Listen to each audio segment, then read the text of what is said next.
le micro. Parfait. Alors, bonjour à tous, aux nouveaux et aux anciens.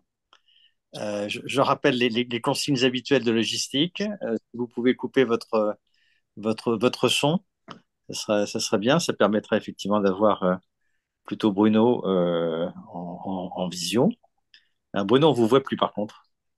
Bon, Voilà, ça c'est bien. Si, c'est bon. Voilà, j'étais un petit peu inquiet. Alors, bonjour à tous. Donc, effectivement, nous avons une rentrée, une saison 2024-2025 particulièrement riche.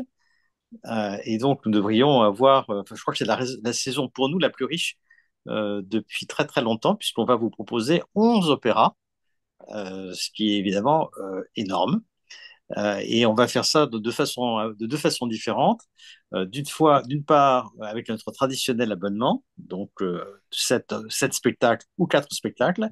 Et comme il y a de la richesse, il y a une grande richesse dans les offres des 3 ou des 4 maisons que nous allons voir, eh bien, on vous propose également des souscriptions individuelles à des spectacles. Voilà.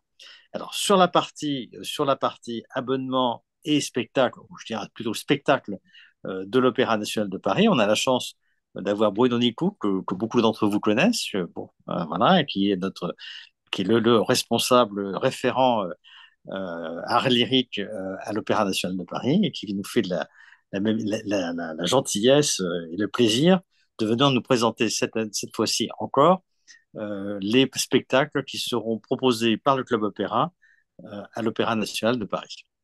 Voilà, je vous propose de ne pas hésiter et d'écouter notre ami Bruno nous présenter cette proposition. oui, bah, bonsoir à tous. Écoutez, je vais vous parler ce soir d'un certain nombre de spectacles que vous avez sélectionnés dans le cadre que Jean-François a sélectionné dans le cadre de l'abonnement. On aura donc au programme 7 opéras sur les 18 qui sont programmés la saison prochaine. Donc, en gros, plus généralement, donc il y a la saison prochaine 18 opéras, 6 nouvelles productions et 12 reprises. Voilà. Et donc, nous allons évoquer 4 nouvelles productions et 4 nouvelles productions et 3 reprises ce soir. Alors, d'abord, première chose, c'est toujours intéressant de noter que Alexander Neff, notre directeur, a le souci de mettre en valeur, comme chaque année, le répertoire français. Ça, c'est sa priorité absolue, c'est une tendance forte depuis sa première saison. Et la saison prochaine ne fera pas exception à la règle, puisqu'il y aura sur les 6 nouvelles productions, 3 nouvelles productions dans le répertoire français. Et parmi ces 3 nouvelles productions, vous en aurez 2, enfin, vous pourrez en voir 2. Ce sont Les Brigands et également Castor et Pollux de Jean-Philippe Rameau. Et il y a une troisième nouvelle production dans le répertoire français qui est prévue la saison prochaine, c'est le Péléas et Mélisande de Claude Debussy dans la mise en scène de Wajdi Mouawad. Donc, On a le truc. 18 spectacles, 6 nouvelles productions, 12 reprises. Et donc, nous allons en évoquer 7. Et nous allons commencer par le répertoire français, comme je vous le disais, parce que c'est le répertoire qui est le plus mis en avant par notre directeur. Ensuite, nous parlerons un peu du répertoire italien. Nous évoquerons aussi le répertoire italien, ensuite le répertoire germanique. Et nous terminerons par un opéra tchèque qui est La petite Renard Rusée de Léos Janáček. Alors, d'abord, on va commencer par l'opéra français. Et à tout seigneur, tout honneur, j'aime toujours commencer par les œuvres qui sont les plus anciennes. Pourquoi? Parce que je considère que les compositeurs, chaque année, je vous le dis, mais je le répète, ne composent pas comme ça sur leur île déserte, mais ils assument toujours un héritage. Et c'est toujours intéressant, du coup, de descendre le temps, pas de le remonter, mais de descendre, de partir du plus loin et de venir vers le plus récent pour essayer de voir quelles sont les passerelles qui existent entre les compositeurs, les liens qui peuvent exister entre les compositeurs et entre les esthétiques. Donc, c'est pour ça que je vous propose de commencer par la nouvelle production de Castor et Pollux de Jean-Philippe Rameau, donc, qui est à votre programme. et donc qui sera donné au Palais Garnier, qui sera donné au Palais Garnier. Alors, je vais vous proposer, je vais dans un premier temps afficher le PowerPoint que j'ai préparé pour que vous puissiez voir la fiche de Castor et Pollux, ce qui permettra de fixer les idées.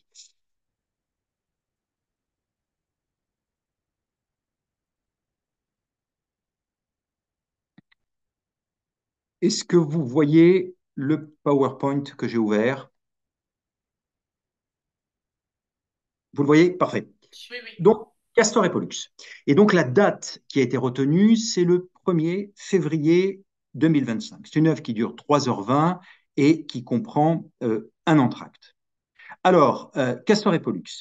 Jean-Philippe Rameau d'abord, immense compositeur français, donc du XVIIIe siècle, né en 1683, donc à Dijon.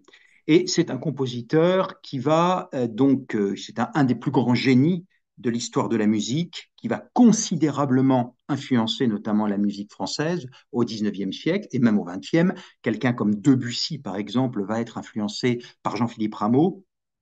Et c'est quelqu'un qui, dans un premier temps, va attendre 50 ans pour écrire son premier opéra. 50 ans.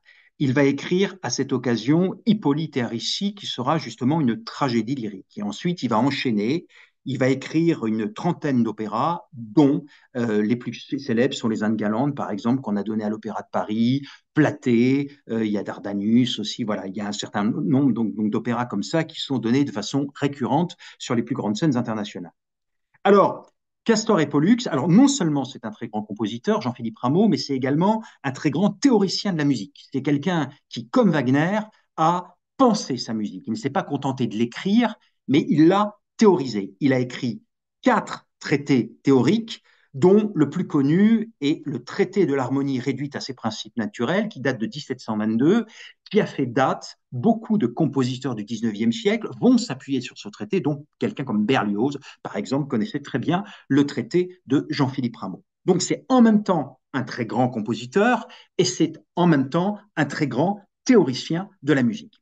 Alors venons-en plus précisément maintenant à Castor et Pollux. Castor et Pollux, c'est donc une tragédie lyrique en 5 actes qui a été créée en 1737 à l'Académie royale de musique, c'est-à-dire l'ancêtre de l'Opéra de Paris. 1737. Et l'œuvre est jouée devant le roi qui trouve que l'œuvre est intéressante, est une belle œuvre. Pour autant, elle connaît une dizaine de représentations et ensuite elle disparaît de l'affiche.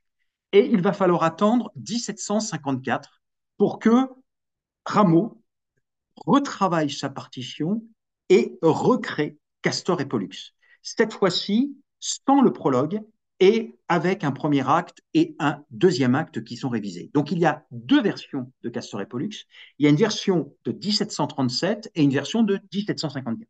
Et c'est la première version, celle de 1737, avec prologue, qui a été choisie par l'Opéra national de Paris, plus particulièrement par le metteur en scène, nous y viendrons, Peter Sellars. C'est Peter Sellars qui a fait le choix de la version de 1737 parce qu'il souhaitait conserver le prologue.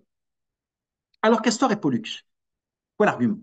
D'abord, il faut savoir que Castor et Pollux, ce sont des êtres mythologiques, ce sont les enfants de Jupiter.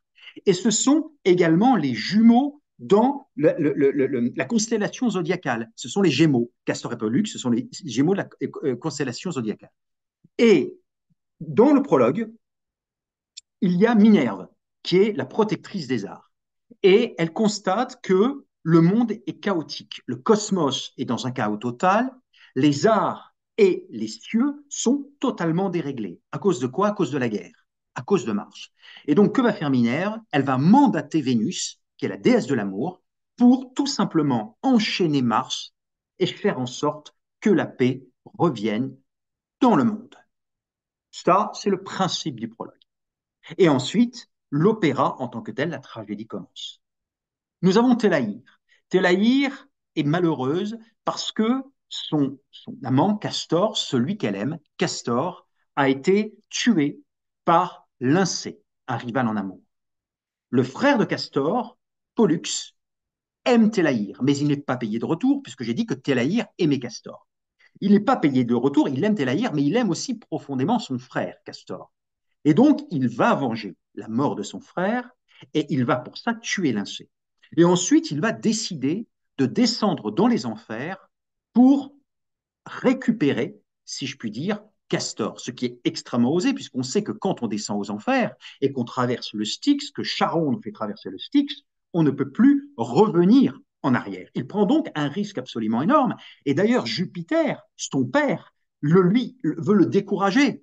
Et donc, il lui explique que s'il descend aux enfers pour récupérer son frère Castor, il ne pourra pas revenir. Malgré ça, Pollux, par amour fraternel, mais aussi par amour pour Télaïr, parce qu'il sait que s'il va chercher Castor, Télaïr sera heureuse. Et donc, par amour pour son frère et pour Télaïr, Pollux descend dans les enfers. Il retrouve Castor, qui est aux Champs-Élysées, et là, il lui annonce la bonne nouvelle. Je me sacrifie pour toi, et toi, tu vas pouvoir revenir à la vie. Sauf que Castor ne veut pas. Il ne veut pas le sacrifice de son frère. Donc, qu'est-ce qu'il lui dit? Il lui dit, ce que je vais faire maintenant, c'est tout simplement monter pendant 24 heures, rassurer Télaïr, je reviendrai aux enfers, et toi, comme ça, Pollux, tu pourras revenir à la vie. Sauf que bien évidemment, ça va finalement se terminer bien, mais bien alors que c'est une tragédie. Jupiter décidera de sauver les deux vies. C'est-à-dire que Castor pourra revenir à la vie et également Pollux. Et donc, l'opéra se termine bien. Voilà. Alors maintenant, qu'est-ce que Jean-Philippe Rameau va en faire? Bah, D'abord, il va reprendre les codes, ce que je disais, de la tragédie lyrique. Alors, la tragédie lyrique, qu'est-ce que c'est? C'est la matrice, en fait, de tout l'opéra français. À l'origine de l'opéra français du XVIIIe, du XIXe et du XXe, il y a la tragédie lyrique à la française, née avec Louis XIV et son compositeur officiel, Lully. Que va faire Lully? Il va concilier deux choses. D'un côté, le ballet de cour, parce que Louis XIV adore le ballet, donc il va systématiquement intégrer de la danse, et il va y joindre les textes qui sont des textes classiques auxquels on pense Corneille, Racine, etc. C'est-à-dire l'idée que la tragédie lyrique, c'est d'abord et avant tout du texte, un texte qui doit être dit à haute et intelligible voix, et de la danse. La musique n'est là que pour accompagner et mettre en valeur le texte, qui généralement d'ailleurs est d'une grande noblesse, d'un grand hiératisme dans l'esprit de la tragédie classique. Voilà l'idée de la tragédie lyrique. Et Lully va développer ce concept et ensuite d'autres compositeurs après lui vont reprendre ce concept. Par exemple, Marc-Antoine Charpentier. Et oui, Marc-Antoine Charpentier, que vous allez aller voir sans doute dans Médée, dans quelques jours, Médée de Marc-Antoine Charpentier, c'est une tragédie lyrique qui répond exactement au même code que ceux que je viens d'énoncer et que va respecter Jean-Philippe Rameau. En fait, Médée et Castor et Pollux, c'est tout simplement le même combat. Et c'est si vrai d'ailleurs qu'il n'y aurait pas Rameau s'il n'y avait pas eu Marc-Antoine Charpentier. Marc-Antoine Charpentier va considérablement influencer Jean-Philippe Rameau. Ils ont la même sensibilité, ce sont deux compositeurs qui sont des génies de l'orchestration. Ce que Charpentier apportera avec Médée et ce que Jean-Philippe Rameau va apporter avec Castor et Pollux, et que Lully n'apportait pas, c'est la grande sophistication de l'orchestre. C'est l'idée que l'orchestre est un acteur à part entière. Et en ça, Rameau, comme Charpentier avant, devance d'une certaine façon Wagner. On parle souvent de Wagner, l'importance de l'orchestre narratif au XIXe, mais Rameau, comme Charpentier avant, n'ont pas attendu Wagner pour concevoir un orchestre qui soit un orchestre narratif, ou en tout cas un orchestre qui, tout simplement, porte l'action, ou en tout cas ait une importance, une grande importance. Donc, ce que Rameau apporte après, dans la continuité d'un Charpentier, c'est tout simplement cette grande sophistication de l'orchestre au niveau harmonique, au niveau rythmique, au niveau mélodique. Autre élément qu'il va également faire évoluer par rapport au récitatif, qui est le récitatif lulliste, c'est qu'il va lui apporter une sensualité, une rondeur presque italienne, à telle enseigne d'ailleurs qu'on critique rarement en disant qu'il est trop italien. Et déjà Charpentier à l'époque, dans Médée, c'est exactement le même reproche qu'on lui faisait. Trop italien, trop de sensualité dans le chant, et non pas ce récit hiératique tenu qui doit être celui de la tragédie lyrique où on ne doit pas faire trop montre de sentiments, mais on doit être en quelque sorte sur son quant à soi, la bienséance d'une certaine façon, ne pas trop montrer ses sentiments. Eh bien, Rameau va apporter cette sensualité au chant en quelque sorte. Il va concilier bien dire et d'une certaine façon le bien chanter. Voilà. C'est en ça que Castor et Pollux est une œuvre passionnante. Comme je vous l'ai évoqué, Médée de Charpentier que nous donnons cette saison, c'est la même chose, ce sont des œuvres passionnantes, tant d'un point de vue orchestral que d'un point de vue du chant, hein, de la façon dont ces compositeurs arrivent à introduire de la sensualité dans un chant qui au départ était extrêmement hiératique et austère. Après, la tragédie lyrique Castor et Pollux, c'est une succession, c'est très codé, c'est-à-dire un grand récitatif, comme je vous le disais, une grande déclamation lyrique, avec quelques airs qui sont un peu plus ornementés, plus sensuels, plus à l'italienne, insérés dans ce grand récitatif très noble. Et puis, nous avons également des divertissements dansés, parce que je disais que la tragédie lyrique, ça intégrait la danse, des divertissements dansés, des divertissements chantés, un chœur, et puis également des passages uniquement orchestraux, une ouverture, des interludes, et puis également une chaconne finale absolument éblouissante. Voilà, en gros, quelle est la forme de la tragédie lyrique revisitée d'une certaine façon par Rameau par rapport à ce que faisait un compositeur comme Lully. Alors après, que va en faire Peter Sellars? Alors Peter Sellars, c'est donc un metteur en scène qu'on connaît bien, américain, qui vient de signer Beatrice di Tenda de Bellini à l'Opéra Bastille. Et donc, son idée, c'est quoi? En fait, il passe toujours ses mises en scène par le prisme de l'humanisme. Ça, c'est un grand humaniste. Vous écoutez Peter Sellars, il est capable de vous parler pendant des heures de la nécessité de la réconciliation, un peu le côté peace and love. Il est très peace and love, Peter Sellars. C'est exactement ça. Et ben, tout son discours, si vous l'écoutez par exemple sur le site internet, et vous allez l'entendre parler très bien de Castor et Pollux, il va vous parler de ça, de la fraternité, de la nécessité, cette symbolique de Castor et Pollux, qui sont frères et qui représentent justement cette fraternité qui permet de rétablir l'équilibre dans un monde qui est en guerre et dans un monde chaotique. C'est la raison pour laquelle Sellars a fait le choix de conserver le prologue, parce que c'est dans le prologue qu'on retrouve cette thématique essentielle pour lui et qu'il va filer ensuite. Alors après, qu'est-ce que ça va donner concrètement au niveau de la mise en scène? On connaît peu de choses, très peu. Dispositif scénique, on sait qu'il va utiliser des images du télescope Hubble, parce que comme je vous ai dit, Castor et Pollux sont dans la constellation zodiacale, c'est-à-dire l'espace, il y aura des images sur un écran sans doute projetées d'images du cosmos. Première chose. Et puis, autre élément aussi, une autre piste, c'est que la danse sera une danse revisitée contemporaine. La chorégraphie sera contemporaine. Il va notamment aller chercher des danseurs de rue américains, normalement, pour interpréter les chorégraphies. Voilà. On n'en sait pas beaucoup plus, mais déjà, on a un axe dramaturgique essentiel, cette réflexion sur la fraternité et la paix. Vraiment, je vous invite à aller voir l'interview de Peter Sellars. Elle est passionnante, il parle extrêmement bien. Il est très convaincu par ce qu'il dit. C'est Théodore Kourantsis qui va diriger.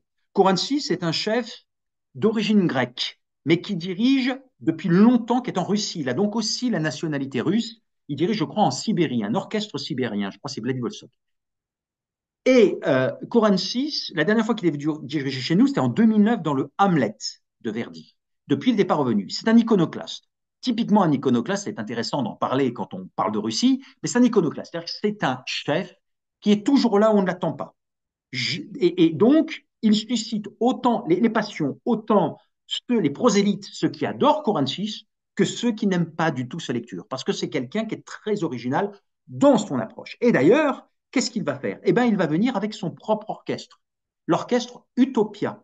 C'est un orchestre qui a été créé en 2022, et cet orchestre est constitué de musiciens qui, en fait, ne sont jamais les mêmes. C'est un orchestre de festival. L'idée de Courensis, c'est de réunir les meilleurs musiciens possibles dans un répertoire spécifique. Donc, qui dit Castor et Pollux dit Rameau, dit on va chercher des musiciens qui connaissent le répertoire Ramiche, si possible bien Castor et Pollux, qui pourront donc faire un travail de fond sur la partition et donc proposer une lecture idoine. Voilà l'idée de Courensis, donc avec son orchestre et chœur Utopia. Dans la distribution, ben, nous aurons Janine Debic, qu'on connaît bien, qui chantera le rôle de Télaïr, rôle de soprane, qui a été notre Alcina, notamment, qui a été aussi de mémoire aussi notre Manon. On aura dans le rôle de Phébé, alors Phébé, je ne vous en ai pas parlé, je vais vite l'argumentaire, Phébé, en fait, elle est amoureuse de Pollux, et donc, du coup, elle va le suivre aux enfers. Elle va en permanence être à ses côtés, Phébé. Donc, c'est une grande amoureuse, Phébé. Et en même temps, quelqu'un qui est très passionné, qui est très révolté. C'est un personnage très intéressant, très contrasté. C'est Stéphanie Doustrax, du Mezzo-française, qui chantera le rôle de Phébé. Et dans le rôle de Castor et Pollux, écrit pour deux ténors, avec un ténor un peu plus sombre, un ténor baryton, et l'autre un peu plus ténor, on aura Reynaud van Mechelen et Marc Moyon, qui sont de grands spécialistes du répertoire baroque, du répertoire du XVIIIe siècle. Voilà ce qu'on peut en dire. Je vous propose un extrait. C'est donc Tristes après, l'air, le très bel air de Télaïr. On ne passera pas tout, mais je vous en propose un extrait.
Voilà pour un extrait Tristes après, l'air de Télaïr de Castor et Pollux de Jean-Philippe Rameau. Magnifique.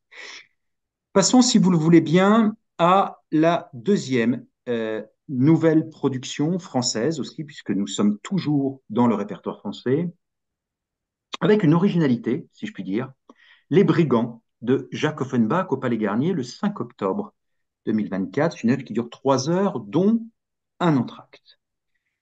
Alors, d'abord, Les Brigands de Jacques Offenbach n'ont pas été donnés depuis 1993 à l'Opéra de Paris. Donc, ça fait une trentaine d'années. Donc, nous sommes très heureux de pouvoir reproposer cette œuvre qui est un mi-chemin entre l'opéra bouffon et l'opérette.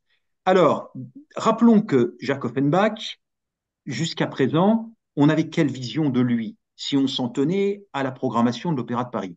Eh ben, un compositeur brillant, capable de manier tous les styles, mais proposant une œuvre, en l'occurrence les contes d'Hoffmann, d'une tonalité à la fois comique, dramatique et tragique. Bon. Donc, une veine qu'il va exploiter, mais à la fin de sa carrière. Avant ça, puisque Les Contes d'Hoffmann est une œuvre posthume, enfin, c'est le dernier opéra qu'il n'a jamais terminé.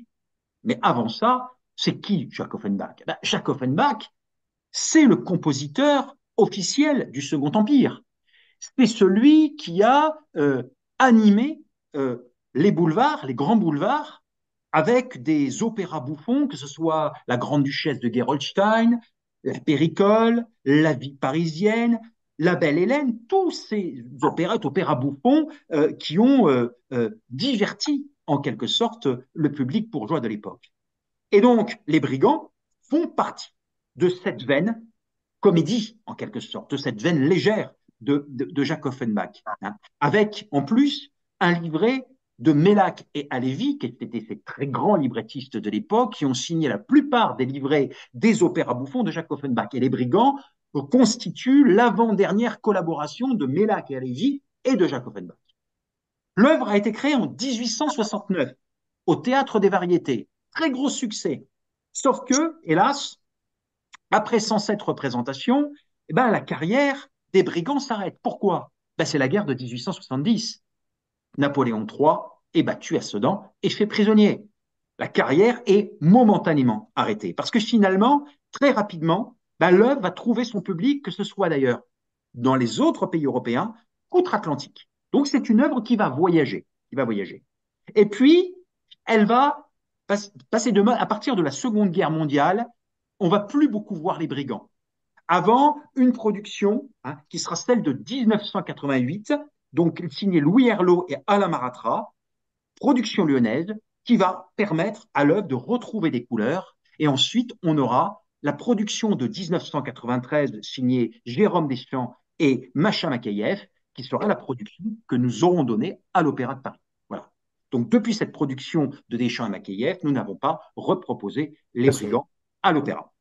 Alors, de Euh, quoi c'est- parlent les brigands? Nous euh, sommes, il faut bien comprendre qu'on est dans la dérision la plus totale. C'est-à-dire que toute recherche de vraisemblance est à exclure totalement. Le but est de divertir. Nous sommes en Espagne, plaine d'Espagne, montagne d'Espagne, et nous avons une bande de brigands dirigée par un certain Falsacap. Et les affaires de sa troupe ne sont pas très bonnes. C'est le moins qu'on puisse dire. Et un jour, le destin, le duc de Mantoue, Mantoue c'est quand même en Italie, ce duc est perdu dans la vastitude espagnole, il a perdu son chemin, il manque de mourir de soif et de faim, et il tombe sur la cheville de Falsacapa, Fiorella. Fiorella va l'aider, va lui indiquer son chemin, va donc lui sauver la vie. Mais elle va en profiter pour récupérer une lettre qui était dans la poche de notre ami le duc de Mantoue, dans lequel on découvre que le duc de Mantoue doit une somme colossale à la cour d'Espagne, à la cour de Grenade. Et pour solder une partie de sa dette, il a prévu d'épouser la princesse de Grenade. Mais malgré ce mariage, il devra encore verser 3 millions. Et donc, le but, c'est quoi? C'est qu'une délégation de la cour de Mantoue viennent accueillir une délégation de la cour de Grenade, qu'ils aillent à la cour de Mantoue, et là, mariage du duc de Mantoue avec la princesse de Grenade, et ensuite la délégation repartira avec les 3 millions. C'est comme ça que c'est prévu. Que se dit Falsacapa? Formidable opportunité. Ce qu'on va faire, on va tendre un piège à la cour de Grenade et on va se substituer à la cour de Grenade pour aller à la cour de Mantoue et récupérer les 3 millions. Et la rencontre entre les deux délégations doit se faire dans une auberge à la frontière entre l'Espagne et l'Italie. Si vous connaissez, vous, géographiquement, une auberge entre l'Espagne et l'Italie, une frontière, moi, je n'en connais pas. Pour autant, dans la convention de l'opéra, l'auberge se trouve à la frontière entre l'Espagne et l'Italie. Et donc, du coup, les deux délégations se retrouvent. Là, les brigands arrivent, font prisonniers les deux délégations, se substituent à la délégation de Grenade, mettent donc des costumes, et Fiorella se substitue à la princesse de Grenade, partent à la cour de Mantoue. Hélas, quand ils y arrivent, ils découvrent que le caissier, qui devait leur remettre les 3 millions, il n'a plus que 1000 euros, un billet de 1000 euros, parce qu'il a tout dilapidé avec des petites femmes. Et donc, du coup, il a mené belle vie, il a dilapidé tout l'argent de la cour de Mantoue. Et donc, Falsacapa est bien ennuyé, d'autant plus que les deux délégations ont réussi à se libérer, qu'elles sont arrivées, elles débarquent à la cour de Mantoue, et donc, bien évidemment, que le poteau rose est révélé, que le duc de Mantoue comprend qu'il a été joué, et il menace de sanctionner Falsacapa et sa troupe. Et tout à coup, il reconnaît en Fiorella celle qui lui a sauvé la vie. Et donc, il va épargner les brigands, à condition, bien sûr, que ces brigands acceptent de ne plus être des brigands et de rentrer dans le droit chemin. Voilà l'histoire des brigands, rapidement brossée. Alors derrière, qu'est-ce que nous avons? Eh bien, nous avons un livret, donc signé Mela Elvi, qui est caustique, ironique, décalé, extrêmement drôle, bien sûr, et qui va parodier toute la tradition du théâtre lyrique et également aussi que ce soit des drames ou que ce soit des comédies.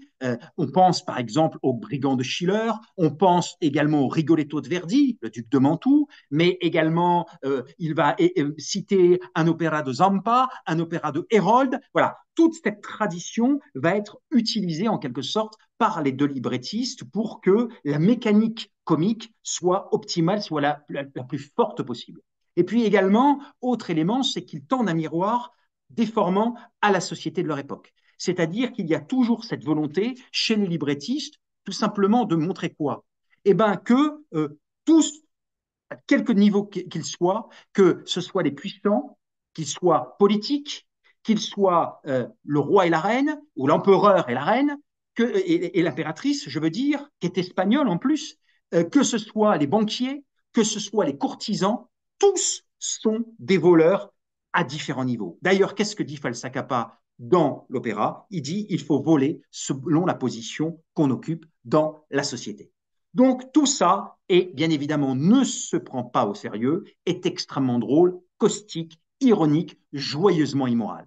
Là-dessus, eh ben, que va faire Offenbach? Il va nous poser une musique qui est expressive, théâtrale, formidable sens de l'instrumentation chez Offenbach, un sens de la couleur instrumentale pour souligner la dimension ironique, pour faire en sorte d'apporter un maximum de décalage dans cet opéra bouffon qui est également une opérette. Donc il y a une grande théâtralité, il y a en plus, ça fonctionne sur le rythme, hein, c'est extrêmement rapide, ça pulse, hein, et puis, bien sûr, c'est un orchestre qui est relativement réduit, puisque c'est une trentaine de musiciens dans la grande tradition de Mozart. Hein. Offenbach ne veut pas une orchestration plus importante, une instrumentation plus importante, parce qu'il faut un savant équilibre entre l'orchestre et les voix. Il faut comprendre que dans une opérette ou un opéra bouffon, les chanteurs ne chantent pas comme à l'opéra. Ils ont des voix souvent plus légères, la projection est plus limitée parce qu'il faut jouer la situation. Les chanteurs sont essentiellement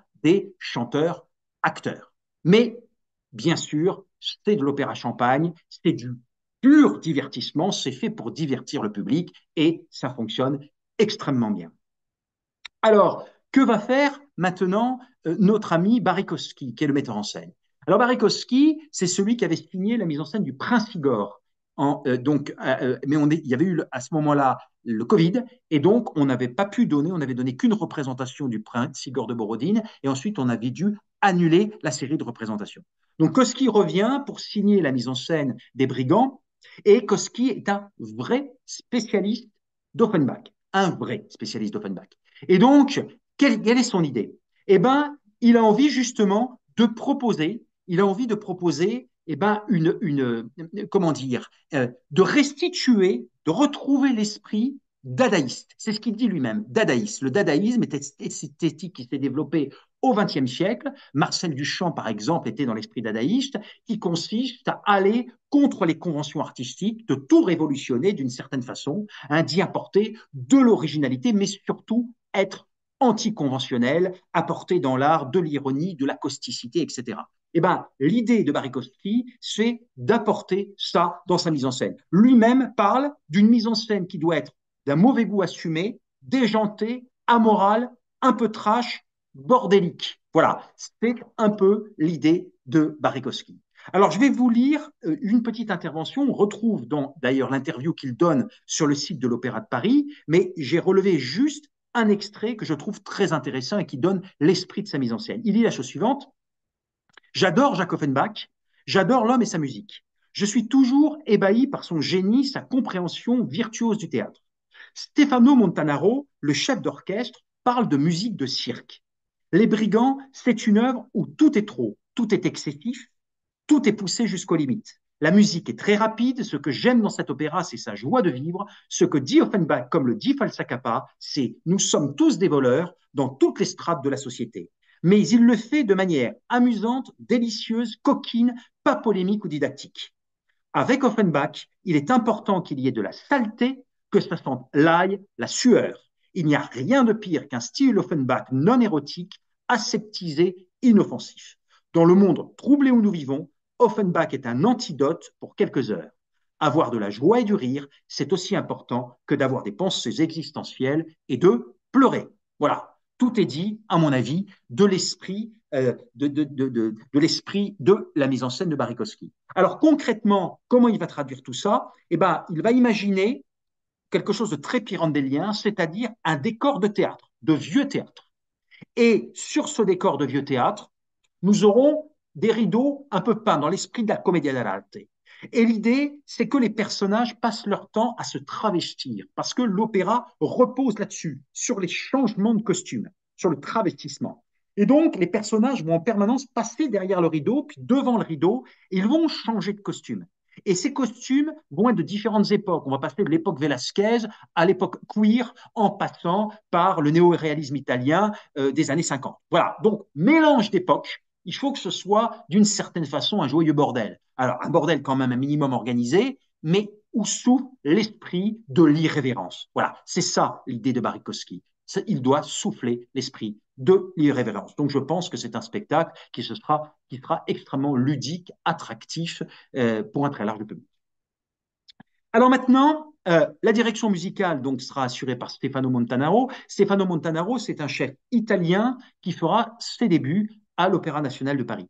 Dans la distribution, en dehors de Marcel Bickmann, qui chantera pour la première fois à l'opéra qui a une cinquantaine d'années, mais l'essentiel de la distribution est une distribution jeune, dynamique, avec beaucoup de chanteurs qui débutent, notamment des chanteurs français. Que ce soit Marie Perbost, par exemple, qui fera ses débuts, que ce soit Eugénie Jonot, hein, pour ne citer, citer que ces deux artistes, mais il y en a d'autres aussi. Il y a Héloïse Poulet, par exemple, il y a Clara Guillon. Toutes ces chanteuses-là sont très jeunes, françaises, et feront ses débuts à l'Opéra de Paris. Donc le but, c'est vraiment d'apporter du sang neuf, une dynamique théâtrale. Il faut que ça pulse, il faut que ça aille vite, on soit vraiment résolument dans l'esprit du théâtre. Je vous passe un extrait de cette partition. C'est la scène où les deux délégations se retrouvent dans l'auberge. Écoutez bien, on retrouve très très bien le style des brigands.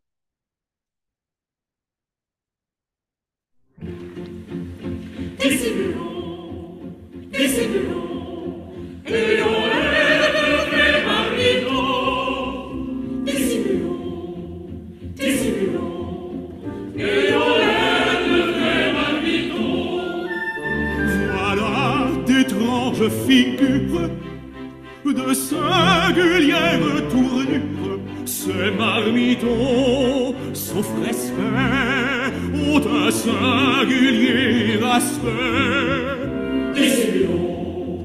Dissimulons, et on est de vrais marmitons. Dissimulons,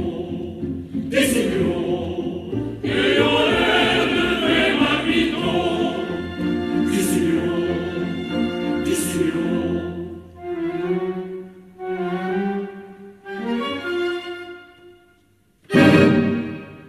Nous avons ce matin tous deux été mandés par son Altesse, laquelle nous a dit, messieurs, allez recevoir la princesse.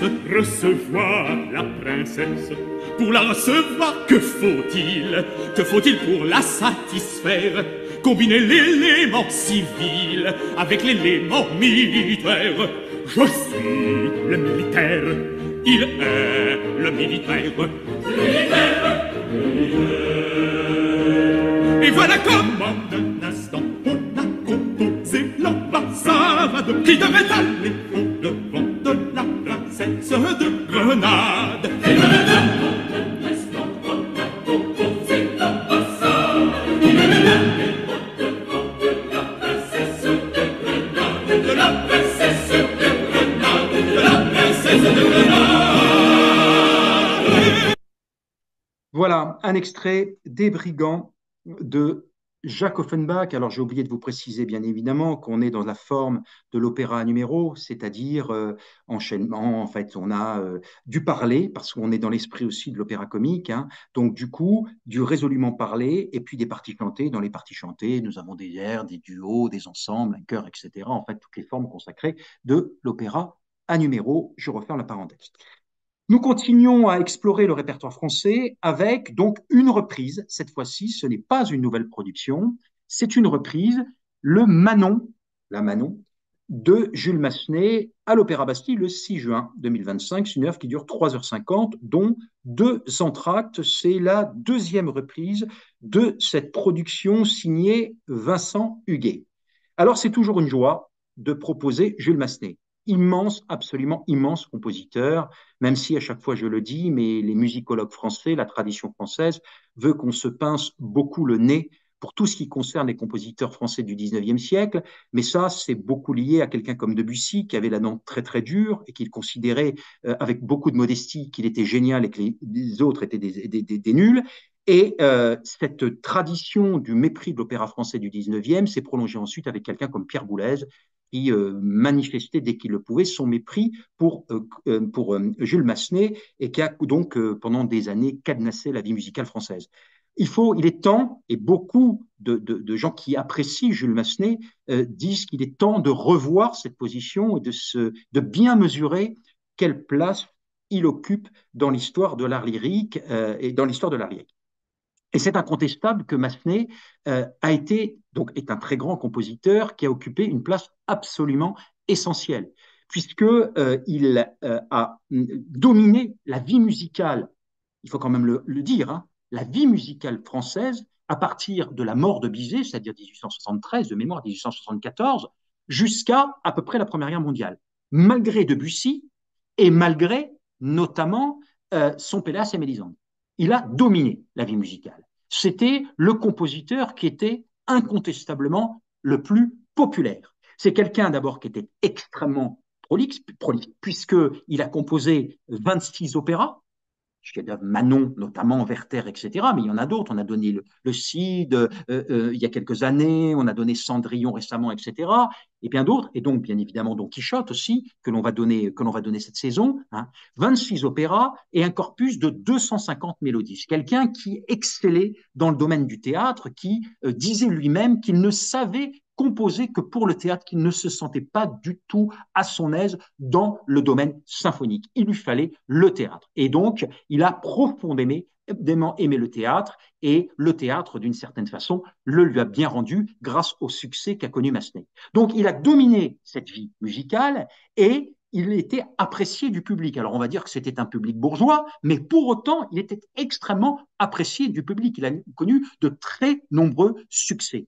Et ce succès, il lui a attiré, bien sûr, quoi? L'acrimonie, la jalousie de beaucoup de compositeurs, dont Saint-Saëns, par exemple, qui avait la dent extrêmement dure pour Massenet, mais pas seulement Saint-Saëns, Fauré également l'avait, Debussy, je l'ai dit aussi, et la dent extrêmement dure, et d'autres encore. Pourquoi? Tout simplement parce que quand finalement Massenet crée quasiment un opéra par an, les autres avaient toutes les peines du monde à écrire un opéra. Il avait une facilité, Massenet, d'écriture qui était tout à fait prodigieuse. Donc, il occupait le terrain en permanence. Non seulement ça, mais en plus, il obtenait des succès. Et puis en plus, la jalousie qui était liée au fait qu'il a obtenu un certain nombre de prébendes. Il a été compositeur donc au conservatoire. Il a été donc professeur de composition au conservatoire. Hein. Il a eu des compositeurs comme par exemple Alfred Bruno, comme par exemple Gustave Charpentier, Reynaldo Hahn a été également son élève, etc. Il a eu un certain nombre d'élèves. Et puis également, il a considérablement influencé l'école italienne, la nouvelle école italienne. On ne dit pas suffisamment à quel point Puccini a été inspiré par Massenet. Quand on compare, il y aurait une conférence passionnante à faire sur le parallèle entre Massenet et Puccini, parce que les deux, même combat, il y a des ressemblances absolument saisissantes dans la façon, dans la sensibilité, dans la façon dont Massenet et Puccini envisagent l'opéra, leurs héroïnes féminines, etc. Je passe les détails. Mais en tout état de cause, Massenet a eu une influence considérable sur la nouvelle école italienne. Et puis, donc, comme je le disais, il a eu tous les honneurs, il a été élu à l'Académie des Beaux-Arts, il a eu la Légion d'honneur, etc., etc. Enfin, voilà, il a connu le succès de son vivant, il a eu également le prix de Rome, il a séjourné 2 ans à la Villa Médicis. Donc, en fait, le regard que l'on porte sur Massenet, encore aujourd'hui, est un regard qui est largement conditionné par, je le répète, Debussy et également donc Boulez, des gens comme ça, hein, qui considèrent que il y a un avant l'opéra du 19e siècle français, il y a Rameau, l'immense Rameau, et puis ensuite il y a Debussy, et entre les deux, il n'y a pas de compositeur. Parce que le mépris qu'essuie Massenet est le même que celui qu'essuie Gounod aussi. Hein. Quand les musicologues français parlent de Gounod, ils ont à peu près le même mépris. Quand on parle d'Ambroise Thomas, c'est exactement la même chose. Donc il est temps de régimer de changer le regard que l'on porte sur ces compositeurs, sur le génie de Massenet, sur sa sensibilité à fleur de peau, sur cette capacité qu'il a à séduire immédiatement par quoi? Par l'approche, la sincérité de l'approche, l'authenticité, la recherche de l'authenticité, et puis bien évidemment aussi par ce génie du théâtre, et puis ce sens également de la mélodie, parce que Massenet était un immense mélodiste, et puis un formidable aussi portraitiste féminin. C'est Debussy lui-même qui disait que Massenet était un historien musical de la femme, et c'est un peu ça, c'est véridique. Mais quand Debussy le disait, il se moquait d'une certaine façon de Massenet. Mais il est, oui, un formidable portraitiste musical des héroïnes. Et donc, dans Manon, il ne fait pas exception à la règle. Manon, opéra comique, créé en janvier 1884 à l'Opéra Comique, hein, avec donc un très grand succès, ce succès qui va perdurer, c'est-à-dire l'œuvre va s'imposer un peu partout dans le monde. Encore aujourd'hui, c'est une des œuvres phares de Jules Massenet. Et c'est une œuvre passionnante, c'est une œuvre donc dont le livret est adapté du grand roman de l'abbé Prévost que nous connaissons tous. Et qu'est-ce qu'il va en faire, Massenet? Il va tout simplement faire deux choses. Comme c'est quelqu'un qui a le sens de l'évocation musicale, c'est un portraitiste merveilleux et qui a le sens de l'évocation, c'est-à-dire qui pense la musique par les images, qui compose une fois qu'il a les images dans la tête. Hein. C'est vraiment quelqu'un qui a une musique extrêmement évocatrice. Et donc, Manon, c'est deux portraits, en fait. Premier portrait, c'est le portrait d'une époque, la Régence, qui a suivi la mort de Louis XIV, règne de Philippe d'Orléans entre 1715 et 1730. 15 ans, pendant lesquels les Français vont faire, si je puis dire, la fête après ce règne extrêmement austère, la fin du règne de Louis XIV, qui était extrêmement austère. Et donc, Manon ne pouvait pas exister autrement que dans cette époque si particulière de fête de la Régence. Cette époque légère, en quelque sorte, de libation, etc. Donc, le portrait d'une époque. Et ça, il va le faire merveilleusement bien, Massenet. Il va styliser sa musique, faire en sorte que sa musique renvoie notamment au Cours la Reine, l'acte du Cours la Reine, au XVIIIe siècle, qu'on ait le sentiment d'être plongé résolument dans la France de cette époque. C'est un formidable portrait d'une époque, la Régence. Et puis, deuxièmement, c'est le portrait aussi d'une femme, Manon, bien sûr, en même temps frivole et mélancolique. C'est un personnage à double facette. Et Massenet parvient très bien à traduire cette double dimension du personnage. C'est donc une œuvre absolument passionnante, en même temps légère et mélodramatique, j'allais dire. Il y a la comédie d'un côté et il y a le mélodrame de l'autre. C'est ce mélange des genres que maîtrise si bien aussi Massenet qui fait le charme et la grandeur de Manon. Alors, que va en faire Vincent Huguet? Il en fait en fait un spectacle vraiment tout public et très spectaculaire, un spectacle très spectaculaire. À savoir que il fait un parallèle entre l'époque de la Régence et la Belle Époque, c'est-à-dire l'époque qui a suivi la Première Guerre mondiale.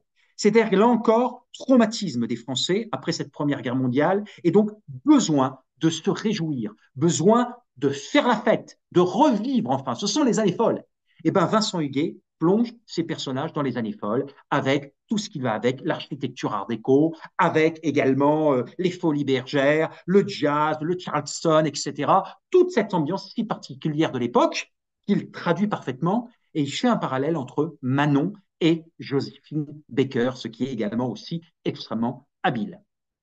La distribution, nous aurons la chance d'avoir Nadine Sierra, la merveilleuse artiste qui est Nadine Sierra, dans le rôle de Manon, et dans le rôle du Chevalier des Grieux, nous aurons bien sûr le grand Benjamin Bernheim, cet immense styliste français qui est Benjamin Bernheim, incomparable, comme l'était Roberto Alagna d'ailleurs, qui est aussi distribué dans une autre série de représentations, deux merveilleux stylistes dans le répertoire français. Je vous propose un extrait, le trailer de la production de Manon.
On entendait notamment Benjamin Bernheim dans le rôle de Desgrieux. Alors, nous avons terminé avec le répertoire français, mais nous n'allons pas totalement le quitter. C'est pour ça que c'était intéressant de placer La fille du régiment à ce niveau, parce que c'est un opéra donc écrit par Gaetano Donizetti, le grand Gaetano Donizetti, mais sur un livret en français. Voilà, un livret en français. Pourquoi? Tout simplement parce que la France au XIXe siècle et la place sorte musicale. C'est un endroit absolument incontournable où tous les compositeurs veulent venir. Rossini y est venu et d'une certaine façon y a fait un peu carrière. Il a même été directeur une année du théâtre italien. Meyerbeer, Bellini est mort et enterré au Père-Lachaise. Et donc, Donizetti, inévitablement, un moment, il faut qu'il vienne à Paris. Or, il se trouve, donc Donizetti, immense compositeur italien, compositeur notamment de Lucia di Lammermoor et de l'Élixir d'amour de Don Pasquale, très grand compositeur du bel canto romantique, vient à Paris parce qu'il a deux commandes qui lui ont été passées par l'opéra comique. Il vient à Paris pour honorer un de ces deux contrats et en même temps pour superviser la reprise française de Lucia di Lammermoor, c'est-à-dire Lucie de Lammermoor. J'ouvre une petite parenthèse, Lucie de Lammermoor, qui est immortalisée, si puis dire, dans Madame Bovary. Dans Madame Bovary va à un moment au théâtre de Rouen, l'opéra de Rouen, voir Lucie de Lammermoor. Donc on est à peu près à cette époque. Je referme la parenthèse. Et donc du coup, il vient superviser la reprise française de Lucia di Lammermoor. Et donc l'opéra comique lui commande un opéra. C'est La fille du régiment. La fille du régiment, et donc qui va être créé en 1840, qui va connaître donc un très grand succès qui ne va jamais être démenti, puisque très rapidement, l'œuvre va essaimer un peu partout, dans sa version française, mais aussi dans sa version italienne, à la Scala de Milan, qui a été créée à la Scala de Milan. Alors, de quoi ça parle? Pas Lucie de la Mer, La fille du régiment. La fille du régiment, ça se passe au Tyrol, pendant période napoléonienne. On est au Tyrol, les troupes napoléoniennes occupent le Tyrol et nous avons un régiment, le 21e régiment, dans lequel il y a une blanchisseuse, enfin une lavandière, qui s'appelle Marie et qui a été donc adoptée par le régiment, qui est donc orpheline, semble-t-il, et qui a été adoptée par le régiment et qui a juré d'épouser un jour un des soldats du régiment. Or, il se trouve qu'elle a rencontré un partisan tyrolien qui s'appelle Tonio, qui a sauvé la vie de Marie, et donc elle est tombée amoureuse de lui, et inversement, sauf que le partisan tyrolien, il n'est pas dans le même camp. Et bien, par amour pour Marie, je vais vite, il va décider de rentrer dans le 21e régiment, parce que comme ça, il pourra épouser Marie. Sauf que, patatras, il y a la marquise donc, de Berkenfeld qui prétend, qui va révéler que Marie, en fait, est sa nièce. Or, la marquise de Berkenfeld est une aristocrate. Et il est hors de question de laisser Marie, donc, végéter dans le 21e régiment. Elle a de très mauvaises manières, etc. Donc elle la sort de ce contexte et elle va la ramener à son château pour l'éduquer, pour l'élever. Pourquoi? Parce qu'elle veut la marier à un parti brillant. Elle va le marier à un certain Scipion de Krakentorp, qui est le neveu de la duchesse de Krakentorp. Sauf que Marie ne veut pas de ce mariage et Tonio non plus. Je vous passe les péripéties, finalement, qui conduiront à quoi? Eh bien, à un final joyeux, puisque Marie n'épousera pas Scipion, mais elle pourra épouser Tonio. Voilà. Alors, quel est l'intérêt de la fille du régiment? Tout simplement, c'est la combinaison de deux choses. L'esprit français à travers l'opéra comique, c'est-à-dire le sujet de comédie extrêmement réjouissant, hein, c'est drôle, avec en plus des dialogues parlés, puisque nous sommes dans l'esprit de l'opéra comique, nous avons des parties parlées, résolument parlées, et des parties chantées, et puis la partie chantée, qui relève de quoi? De l'italien, c'est-à-dire du bel canto romantique, même s'il est chanté en français. Donc c'est une conjugaison habile du style français et du style italien dans la grande tradition du bel canto. Et c'est tellement dans la tradition du bel canto que Tonio a peut-être un des airs les plus périlleux, si ce n'est le plus périlleux du répertoire, qui est donc un Mes amis, où il doit chanter 9 contrutes, ce qui est absolument phénoménal. Voilà. Donc, le charme de la fille du régiment, c'est ce mélange de comédie et finalement de tendre romance. Et cette tendre romance, on l'entend à travers la façon dont Donizetti écrit pour les voix. Voilà. C'est ce merveilleux équilibre qui fait le succès de la fille du régiment. Alors, qu'en fait notre ami Laurent Pelli? Parce que ce que j'ai oublié de vous dire, pardon, c'est qu'il s'agit d'une reprise. Ça n'est pas une nouvelle production. C'est une production qui a été donnée en 2012. Et c'est la seconde fois que nous reprenons cette production de la fille du régiment. À l'époque, on avait une distribution absolument exceptionnelle, puisque nous avions Juan Diego Flores et Nathalie Dessay. Et l'extrait que vous allez voir est avec, on entend Juan Diego Flores et Nathalie Dessay. Nous aurons cette fois-ci une belle distribution avec Julie Fuchs, qu'on connaît bien, Lawrence Brownlee dans le rôle de Tonio. Brownlee, il a chanté régulièrement chez nous. Dès qu'il s'agit de chanter du bel canto romantique, c'est lui qui s'y colle, que ce soit Almaviva dans, par exemple, Le Barbet de Séville, que ce soit dans Don Pasquale, etc., dans tout ce répertoire, notamment Rossini et Donizetti. Lawrence Brownlee est à son affaire, c'est lui qui chantera donc Tonio. Et le tout sera dirigé, alors oui, attention, 2 artistes absolument merveilleuses qui font leur grand retour à l'Opéra de Paris. Nous avons notamment Félicité Lotte dans le rôle de la duchesse de Krakentorp, formidable artiste, qui est donc Dame Félicité Lotte, anoblie par la reine, et qui est une artiste merveilleuse parce que non seulement la voix est belle, mais surtout, alors c'est en fin de carrière, mais c'est surtout une interprète incroyable qui excelle notamment dans le répertoire d'Offenbach. Notamment, elle avait chanté dans La Grande Duchesse de Gerolstein, je crois, au Châtelet. Elle était absolument irrésistible. Donc, c'est un honneur pour nous d'avoir Dame Félicité Lotte. Et nous aurons également la chance d'avoir le grand retour de Suzanne Graham, cette grande mezzo-américaine qui, à l'époque du Galles, dans les années 90, chantait souvent avec René Fleming, avait notamment été un formidable Octavian dans Le Chevalier à la Rose, aux côtés de René Fleming.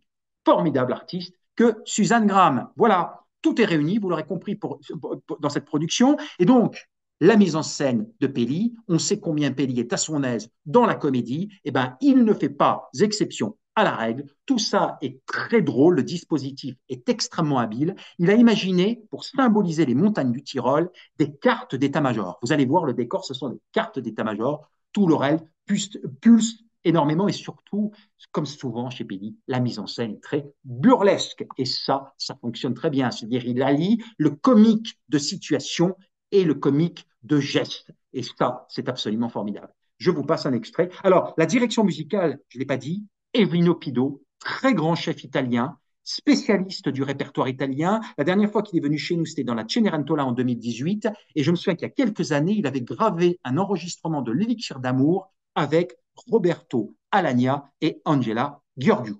Je vous passe un extrait de cette production.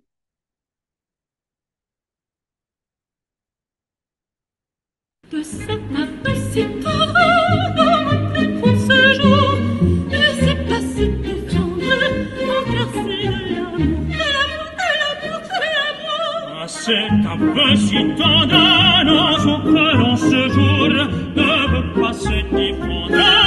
Voilà mon amour, je t'aime, Marie, je t'aime pour toujours, toujours. Vite, perdre la vie, d'amour de nos amours, nos amours, nos amours. Oui, je t'aime, Marie, je t'aime pour toujours. Vite, perdre la vie.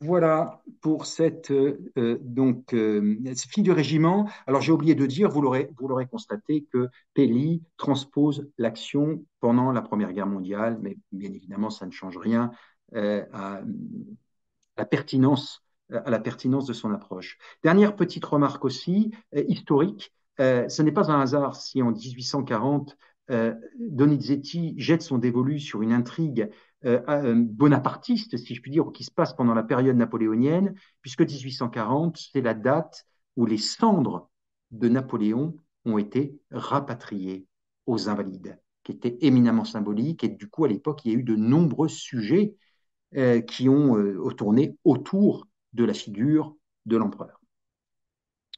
Alors, passons maintenant, si vous le voulez bien, nous poursuivons avec le répertoire italien, cette fois-ci résolument italien, c'est-à-dire chanté en italien, avec l'œuvre géniale qui est le triptyque Il Trittico de Giacomo Puccini.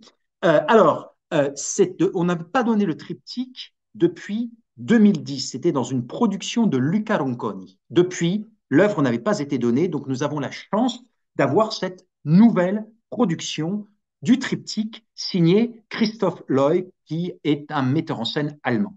Alors, quand je parle de nouvelle production, attention, c'est une production qui a déjà été créée. C'est la première fois qu'elle s'est donnée à l'Opéra de Paris, mais elle a été créée il y a 2 ans, en 2022, au Festival de Salzbourg, dans exactement la même mise en scène, la même distribution. La seule chose qui change, c'est le chef d'orchestre. Ici, ce sera Carlo Riggi qui dirigera l'orchestre de l'Opéra national de Paris. Ça n'était pas lui qui dirigeait il y a 2 ans. Mais sinon, le reste, c'est exactement la même chose. Bon. Donc, si cela vous intéresse, je vais vous montrer un extrait. Mais si vous voulez en savoir plus sur la mise en scène de Christoph Loy, il vous suffit de taper sur Google Christoph Loy, triptyque Salzbourg, et vous aurez toutes les photos de la production que vous souhaitez. Je referme là encore la parenthèse. Alors, revenons, si je puis dire, au triptyque. D'abord, je rappelle une chose qui n'est pas anecdotique. Nous fêtons cette année les 100 ans de la mort de Puccini. Il est mort en 1924.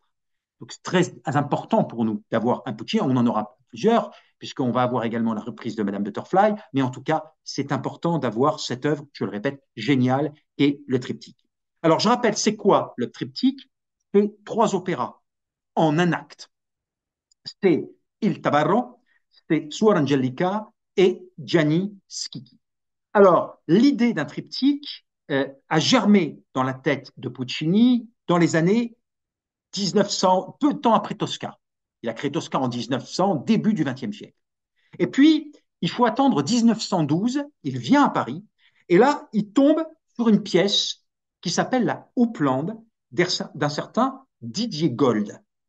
Il adore cette pièce, et cette pièce va être adaptée par Giuseppe Adami, qui est le librettiste de la Rondine et qui sera le librettiste de Turandot, adaptée pour Puccini, et ça donnera le premier opus, Il Tabarro. Quelques années plus tard, Gioacchino Forzano, qui est un ami de Puccini, lui donne 2 livrets qu'il a écrits. Le premier, c'est Suor Angelica.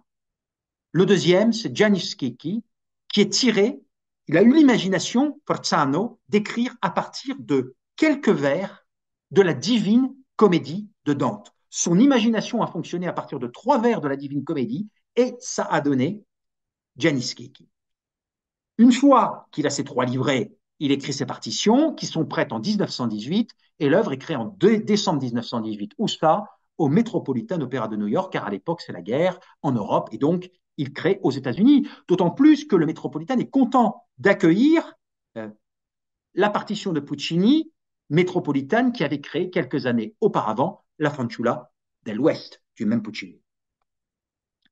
Gianni Schicchi reçoit un accueil très favorable, alors que les deux premiers opus reçoivent un accueil plus mitigé. Et d'ailleurs, à l'heure actuelle, on s'aperçoit que quoi? Quand on ne donne pas le triptyque dans son intégralité, qu'est-ce qu'on fait? Eh ben, des directeurs d'opéra n'hésitent pas à choisir uniquement Gianni Schicchi, qui coupe avec d'autres œuvres en un acte. Par exemple, nous l'avons fait avec L'heure espagnole, par exemple, de Ravel, typiquement. C'est des trois, comme c'est une comédie, c'est l'œuvre qui a la plus grande notoriété. Alors, de quoi parlent ces trois opus? Le premier, c'est un drame vériste, naturaliste, qui se passe en 1910 en bord de Seine sur une péniche. Michele est marié à Giorgetta. Michele est marié à Giorgetta, mais le couple bat de l'aile. Et Michele soupçonne sa femme d'avoir un amant, et en fait, cet amant, elle en a bien un, il s'appelle Luigi. Un soir que Giorgetta a donné rendez-vous sur la péniche, donc nuitamment à Luigi, Luigi entend un signal. Et un contexte, si je puis dire, tragique, fait que il va interpréter un mauvais signal, c'est-à-dire que Michele est sur le pont, il est en train d'allumer donc sa pipe, je crois que c'est sa pipe, et Luigi interprète ça comme les signaux, se présente et tombe nez à nez avec qui? Avec Michele. Michele comprend que Luigi est son rival en amour, le tue, met le corps dans une houppelande, un manteau qu'il avait en plus offert à sa femme Giorgetta, et Giorgetta, en sortant sur le pont, ne peut que constater les dégâts, si je puis dire, et la tragédie. Fin d'Il Tabarro. Dans Suor Angelica, c'est une œuvre qui est une œuvre saint-sulpicienne, j'allais dire. Ça se passe au XVIIe siècle, dans un couvent, et Angelica est d'une famille aristocratique, et elle est dans ce couvent parce qu'elle a eu un enfant en mariage. Sa famille l'a placée là. Quelques années plus tard, elle n'a plus donc de nouvelles de son enfant. Quelques années plus tard, sa tante vient, la Dia Principessa, vient la voir, et pour des questions d'héritage, et lui annonce également que son enfant est mort, que l'enfant est mort. Et là, Angelica se suicide, prend du poison, et au moment où elle réalise qu'elle va mourir, elle se dit qu'elle va être damnée, qu'elle ne pourra plus jamais revoir son fils, même aux cieux. Et tout à coup, donc elle culpabilise, elle demande pardon, et à ce moment-là, qui apparaît? Apparaît la Vierge Marie qui tient dans sa main l'enfant. Et Angelica comprend le signe du ciel, comprend qu'elle a été pardonnée, que c'est la rédemption, et elle peut donc mourir apaisée. Gianni Schicchi se passe fin XIIIe siècle, 1299. Nous sommes à Florence. Boso Donati vient de mourir. Il avait beaucoup de biens. Sa famille le soupçonne d'avoir légué toute sa fortune à qui? Aux moines. Et le fils de la famille, Rinuccio, découvre bien un testament où l'argent est donné et légué aux moines. La famille ne le supporte bien évidemment pas. Et Rinuccio a une idée. Il connaît un certain Gianni Schicchi, qui est le voisin, qui est le père d'une certaine Lauretta dont Rinuccio est amoureux. Et Gianni Schicchi, c'est un peu un Leporello, c'est quelqu'un qui est un Figaro, qui est plein de roueries, plein d'astuces, et qui va pouvoir les sortir de cette impasse. Gianni Schicchi a une idée, la mort de Boso Donati n'a pas été annoncée, et donc il va prendre la place du mort, si je puis dire, faire venir un notaire et léguer toute la fortune, soi-disant, à la famille. Sauf que va-t-il se passer?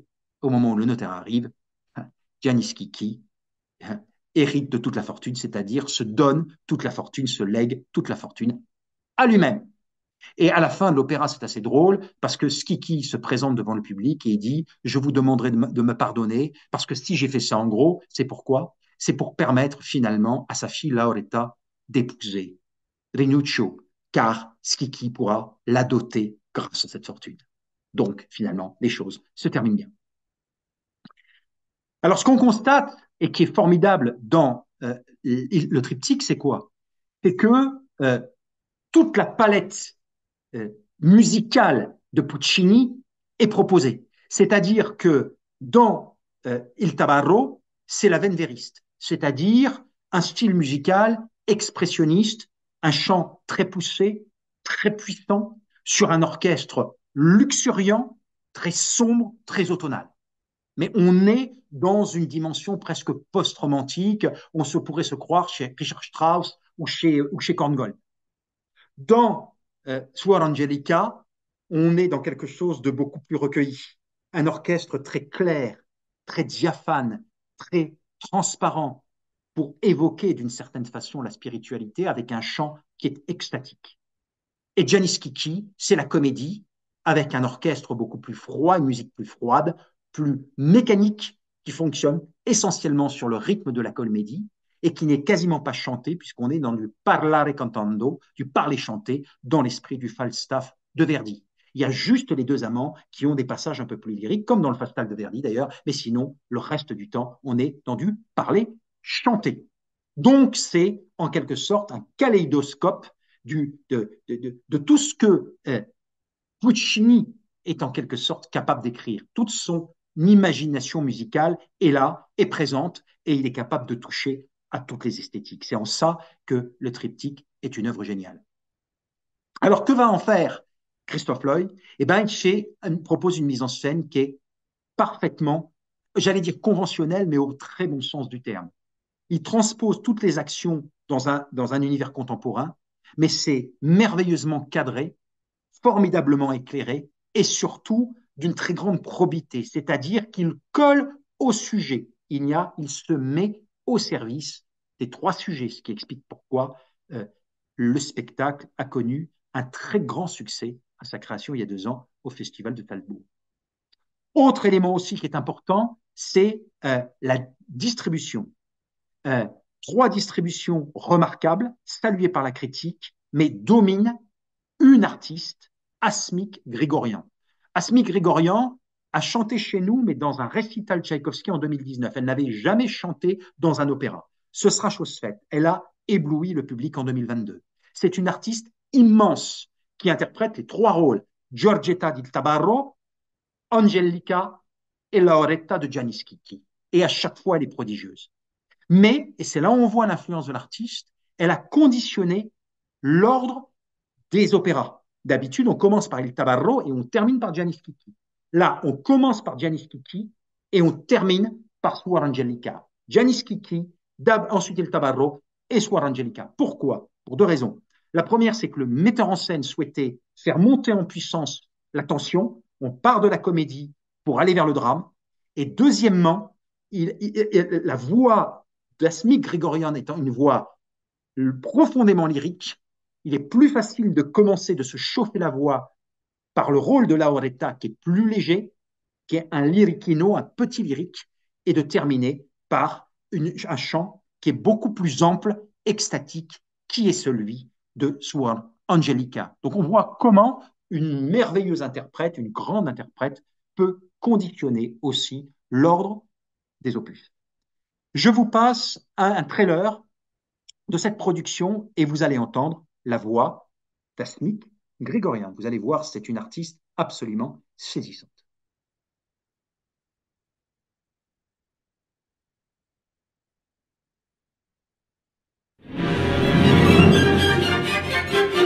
Thank you.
production qui a été captée en DVD, vous l'avez vu à la fin. Je ne vous ai pas précisé que dans la distribution de Suor Angelica, il y avait également la grande Carita Matila qui joue la tante de Suor Angelica. Passons à la nouvelle production de L'Or du Rhin de Richard Wagner à l'Opéra Bastille le 8 février 2025. C'est une œuvre qui dure 2h30 sans entrave. Alors, un peu d'histoire pour rappeler que cette production, dont la mise en scène est signée Calixto Bieto, devait être donnée en 2019-2020 et finalement on n'a pas pu la donner à cause du Covid. Et on a juste Philippe Jordan, qui était à l'époque à la tête de l'Orchestre de l'Opéra de Paris, avait enregistré les 4 opus. Il y en avait 3 qui avaient été enregistrés à Bastille et une à Radio France. Et ensuite, le tout avait été retransmis sur France Musique à la fin de l'année. Voilà, c'est tout. Mais on n'avait pas pu sauver, en tout cas, monter la production de Calixto Bieto. Donc, c'est maintenant, c'est la saison prochaine, que nous proposerons le prologue de L'Anneau du Nibelung, de cette immense œuvre de Richard Wagner. Et la saison d'après, nous proposerons La Valkyrie et Siegfried. Et dans 2 ans, nous proposerons Le Crépuscule des dieux. Nous aurons donc l'intégrale sur 3 saisons, l'intégrale de la tétralogie de Wagner. Donc, vous le savez, je ne vous apprends rien. Avant de parler plus spécifiquement de L'Or du Rhin, la tétralogie, c'est une œuvre absolument monumentale. C'est l'œuvre d'une vie, puisque Wagner a travaillé 20 ans sur ces 4 opus. C'est 5 ans d'abord pour écrire le livret, c'est 20 ans pour écrire la musique. À l'arrivée, c'est 14 heures de musique, c'est un orchestre de 100 musiciens, c'est 80 personnages, c'est également 80 motifs conducteurs qui vont unifier la partition depuis L'Or du Rhin jusqu'au Crépuscule des dieux. Donc c'est une œuvre absolument monumentale, mais d'une cohérence absolue. C'est là où on voit le génie de Wagner. Alors pour parler plus spécifiquement de L'Or du Rhin, il a été écrit pendant l'année 1853-1854, mais il a été créé beaucoup plus tard puisqu'il a fallu attendre 1869 pour que l'œuvre soit créée à Munich grâce à Louis II de Bavière, qui était le mécène de Richard Wagner. Alors, quelques mots pour mémoire L'Or du Rhin. Nous sommes donc dans une cosmogonie, c'est la cosmogonie wagnérienne, où nous avons d'un côté les dieux qui sont en haut, nous avons les nains qui sont en bas, et puis nous avons également l'univers des géants et l'univers des humains. Et nous avons donc dans L'Or du Rhin un trésor qui est donc tenu, qui est conservé par trois naïades en quelque sorte. Et Albéric, qui est un nain mauvais, va vouloir voler l'or. Et pour pouvoir voler l'or, il va renoncer à l'amour. Mais il sait que grâce à cet or, il va pouvoir se forger un anneau qui lui donnera le pouvoir absolu. Sauf que le dieu Wotan a appris que Albéric avait volé l'or. Or, il a besoin de cet or. Pourquoi? Parce qu'il doit financer un immense palais qu'il a fait construire, le Valhalla, grâce à 2 géants, Fafner et Fazol. Il doit les payer. Or, il n'a pas les moyens de les payer. Il va donc faire quoi? Il va voler l'or d'Albéric. Or, il se trouve qu'à partir du moment où il vole l'or d'Albéric, et étant donné que l'anneau qui va avec a été maudit, eh ben, s'ensuit une tragédie. Tous les événements qui vont s'en suivre vont être des événements tragiques qui sont les conséquences, en quelque sorte, de ce vol initial. Et nous irons jusqu'à quoi? Jusqu'à la destruction de l'univers des dieux et à la destruction du Valhalla. Voilà. Voilà donc, globalement, l'idée de L'Or du Rhin. Alors, ce qui est intéressant dans L'Or du Rhin, qui est une œuvre, donc, elle est construite de façon extrêmement simple, si je puis dire. Ce sont 4 scènes reliées par des interludes orchestraux. 4 scènes et des interludes qui relient ces 4 scènes. Et c'est une œuvre qui est essentiellement, qui est même uniquement théâtrale, qui est portée par quoi? Par son orchestre, par le génie de l'orchestration wagnérienne, et qui apporte toute cette théâtralité, parce que dans l'œuvre, on ne parle jamais d'amour, on ne parle que d'inimitié, que de confrontation, que de vol, de violence, de duplicité. Ce sont les mauvais sentiments qui sont, si je puis dire, exaltés dans L'Or du Rhin, alors que les beaux sentiments seront exaltés un peu plus tard dans La Valkyrie avec Wotan et Brunhilde. Mais dans le premier opus, ce ne sont que des sentiments mauvais, ce n'est que de la confrontation, portée par un orchestre qui est justement très expressif, très évocateur et très théâtral. Et c'est un opéra où on ne chante pas, où on parle, chante en quelque sorte. On est en permanence dans de la déclamation lyrique. C'est un opéra d'une certaine façon anti-lyrique. C'est un opéra qui est sans concession, austère, sarcastique, ironique, sauvage. Voilà comment on peut qualifier L'Or du Rhin. Alors, qu'est-ce que va en faire Calixto Bietto? Eh bien, Bietto, en fait, les quelques informations que nous avons sont les suivantes. D'abord, l'axe dramaturgique tourne autour du numérique, c'est-à-dire qu'il va travailler sur le rapport entre l'homme et le numérique. On n'en sait pas beaucoup plus, mais c'est cette idée-là. Et il va utiliser un dispositif scénique qui est simple. Il va s'inspirer du Palais de la République, ancien palais de la RDA, qui était le centre du pouvoir, l'Assemblée y était. Et à la chute de la RDA, eh ben, ce palais a été abandonné. Et donc, Bietto fait un parallèle entre le palais de la République et le Valhalla. Donc, toute la mise en scène de la tétralogie va être construite autour de ce dispositif scénique extrêmement simple qui est le palais. Et ensuite, il ménagera différents espaces scéniques au sein de ce palais, en fonction des situations. Mais il y a d'une certaine façon un décor modulable et unique. Voilà les seules informations dont on dispose pour l'instant sur la mise en scène de Calixto Bietto. C'est Pablo Heras Casado qui dirigera, c'est un chef espagnol qui a déjà dirigé la tétralogie au Teatro Real de Madrid et qui également a dirigé Parsifal à Bayreuth. Donc, il connaît son Wagner sur le bout des doigts, c'est un chef wagnérien. Et que dire de la distribution? S'il y a un nom qu'il faut citer la saison prochaine, c'est Ludovic Tézier. Pourquoi? Au-delà du fait que Tézier est l'immense baryton que l'on sait, Tézier rêve depuis 25 ans de chanter Wotan. C'est son Graal. Il l'a dit, répété, vous retrouvez des écrits d'il y a 20 ans, il vous dira que son rôle fétiche, c'est Wotan, qu'il rêve de le chanter. Mais quand Tézier, lapsus révélateur, débute dans la carrière, il a un timbre de baryton lyrique, c'est-à-dire trop léger pour ce qu'exige Wotan, qui est normalement un timbre de baryton voix de basse, mais en tout cas, à minima de baryton basse. Il faut une voix beaucoup plus grave, il faut le creux. Et Tézier ne l'a pas. Et donc, pendant 20 ans, Tézier va travailler sur sa tessiture. Il va approfondir, creuser le timbre, aborder des rôles de plus en plus lourds, ce qui explique pourquoi il aborde Scarpia, par exemple, qui est un rôle vériste, un rôle compliqué à chanter, un rôle extrêmement exigeant. Mais pas que. Il aborde de plus en plus le répertoire vériste, Tézier. Il affronte cette tessiture-là pour le préparer à Wotan. Et enfin, il est prêt.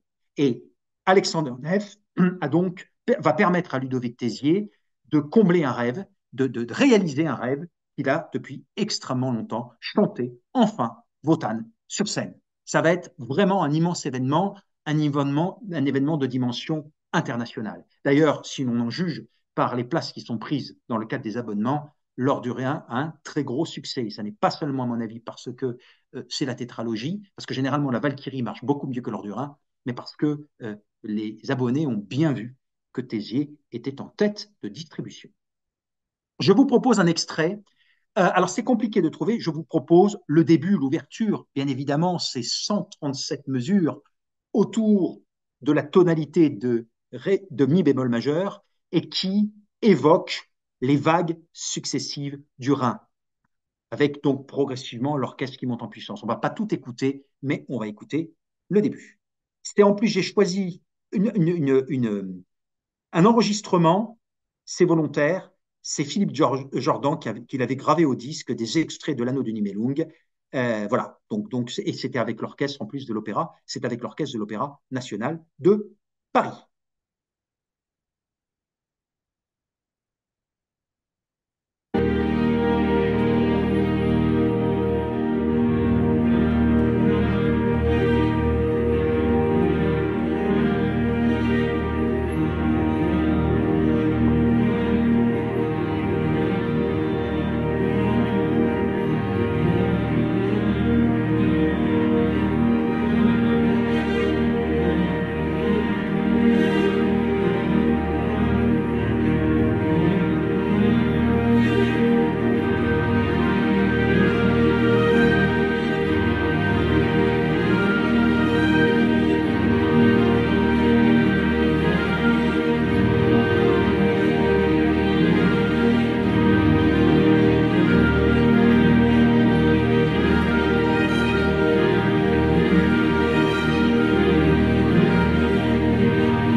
Voilà un extrait bien connu, l'ouverture de l'Or du Rhin de Richard Wagner. Nous terminons cette présentation avec une œuvre absolument délicieuse, La Petite Renarde rusée, de Léos Janáček à l'Opéra Bastille le 24 janvier 2025. C'est une œuvre qui dure 2h05, dont un entracte. C'est une reprise d'une production signée André Engel qui a été donnée en 2008 et c'est la deuxième fois que nous reprendrons cette production. Alors, Léos Janáček, on le connaît bien, immense compositeur tchèque. Donc, il y a trois très grands compositeurs on pense aux compositeurs tchèques. On pense à Smetana, on pense à Dvorak et on pense à Janáček. Janáček a écrit une dizaine d'opéras, dont les plus célèbres sont Katia Kabanova, Yenoufa. On a également aussi L'Affaire Macropoulos, De la Maison des Morts, qui sont des œuvres que l'on a déjà données à l'Opéra de Paris. Et donc, cette petite Renarde rusée est l'anté-pénultième opéra de Janáček, c'est l'avant-avant-dernier opéra de Janáček. C'est une œuvre qu'il a créée en novembre 1924 à Brno, qui était sa ville natale, et ensuite l'œuvre a fait l'objet d'une recréation une année plus tard à Prague, avec toujours autant de succès. Alors, de quoi parle La Petite Renarde rusée? C'est une œuvre panthéiste. Nous sommes dans la forêt et nous avons Arasta, qui est un garde forestier et qui est couché au pied d'un arbre. Et puis tout à coup, il est réveillé par une grenouille qui lui a sauté sur le nez, il se réveille et il tombe nez à nez avec une renarde, Bistorouska. Il décide de l'attraper, il la ramène dans sa ferme, il l'emprisonne. Et là, Bistorouska, qui a une mentalité un peu de révolté, révolutionnaire, ne veut pas rester prisonnière dans cette ferme. Elle donc encourage les autres animaux à se révolter, notamment les poules qui sont dans le poulailler. Bon, elle crée la cacophonie, la zizanie, et puis elle parvient à s'échapper de la ferme. Et puis, elle arrive dans la forêt, elle rencontre un renard, elle tombe amoureuse de ce renard, et ils vont avoir des petits. La saison suivante, ils sont en train de gambader et puis ils tombent sur un braconnier qui a un sac avec des poulets. Et que va faire Bistruska et les petits? Ils vont essayer de chaparder les poulets. Sauf que, par accident, le braconnier va tuer Bistruska. Dernière scène, le garde forestier est au pied de l'arbre et là, il est de nouveau réveillé par une grenouille. Et cette grenouille, c'est la fille de la grenouille du début de l'opéra, et il tombe nez à nez avec la fille de Bistruska. Et l'opéra se termine comme ça. Donc, vous l'aurez compris, c'est une œuvre absolument charmante, c'est une œuvre panthéiste, où Janáček prête aux animaux des sentiments humains. Il y a une approche anthropomorphique des animaux. Voilà. Et ce qui est très, très intéressant dans cette œuvre, c'est que on balance en permanence entre le monde animal et puis le monde des humains. Et le monde animal est beaucoup plus réjouissant que le monde des humains. Les personnages qui nous sont montrés chez les humains, alors on a un maître d'école, on a un prêtre, on a un aubergiste, on a Arasta, justement, qui est le garde-chasse. Ce sont des personnages qui sont mélancoliques, solitaires, en mal d'amour. Et donc, l'œuvre trouve son équilibre entre, d'un côté, la légèreté que l'on trouve dans le milieu sylvestre, si je puis dire, le milieu des animaux, et puis, de l'autre côté, quelque chose de plus tourmenté, de plus obscur dans le monde des humains. Et en même temps, ce sont deux mondes qui dialoguent en permanence. Et donc, qu'est-ce qu'on va retrouver au niveau musical? Eh bien, on va retrouver quelque chose qui est, quand Janáček traite de la forêt et du monde des animaux, on est dans une fantaisie lyrique pleine de couleurs et de rythmes. Et puis, quand on est dans le monde des humains, on est dans une orchestration peut-être un peu plus rugueuse. Cette orchestration que l'on connaît chez Janáček quand, par exemple, on est dans l'affaire Macropoulos ou de la Maison des Morts, un peu plus austère. Mais à chaque fois, c'est une orchestration qui colle au sujet. Il traduit une réalité, un état d'esprit, des états d'âme, en quelque sorte. Et donc, on balance en permanence entre ces deux mondes, entre ces deux atmosphères, ces deux couleurs, ces deux tonalités. Et l'œuvre, justement, trouve son équilibre dans dans cette balance-là. C'est une œuvre absolument formidable. C'est un des purs joyaux de Nianicek. C'est une des œuvres les plus accessibles au grand public, c'est incontestable. Tout particulièrement pour la partie qui concerne la forêt et les animaux. Alors, que va en faire, qu'en fait André Engel, puisque c'est une reprise? Ben, c'est très habile. En fait, il va s'appuyer sur deux dimensions, le réalisme et la poésie. C'est une mise en scène réalisme poétique, c'est-à-dire le réalisme pour l'univers des humains. Donc, on est par exemple, c'est une ligne de chemin de fer qui représente en même temps le cycle de la vie et de la mort.